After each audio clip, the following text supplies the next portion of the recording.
आपल्यासोबत Sushma Andhare phone line वरून जोडल्या गेलेल्या आहेत। सुषमाताई, आपण पाहतोय आता माणिकराव कोकाटे यांची अडचण वाढलेली आहे, तब्बल 2 वर्षांची शिक्षा। आपली नेमकी या संदर्भात काय पहिली प्रतिक्रिया?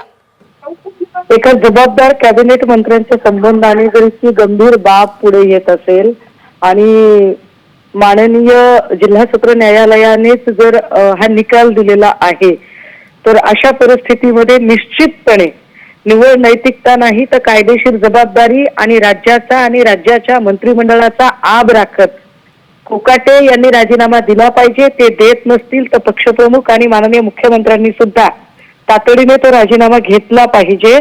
कारण जिल्हा न्यायालयाने ज्याच्या ठीक आहे, आरोप असणं, आर्ग्युमेंट चालू असणं ही गोष्ट आपण समजू शकतो, परंतु थेट या प्रकरणात जेव्हा निकाल लागतो आणि न्यायालय शिक्षा सुनावतं तेव्हा अशी व्यक्ती निश्चितपणे मंत्रिमंडळात असू नये।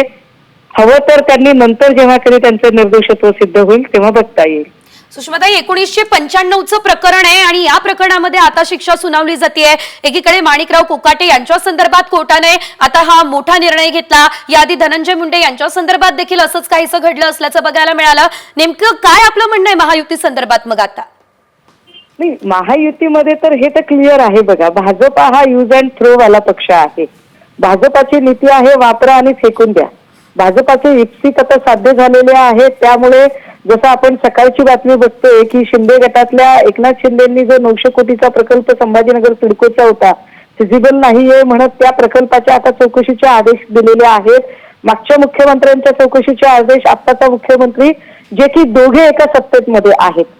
त्यामुळे ज्या पद्धतीने कुरघोड्यांचं आणि शहकाटशहाचं राजकारण आहे त्यामध्ये भाजपा कशा पद्धतीने सरशी करते आणि आपल्याच सोबतच्या घटक पक्षांच्या भोवतीचे फास अधिकाधिक आवळण्याचा प्रयत्न करते हे स्पष्ट आहे।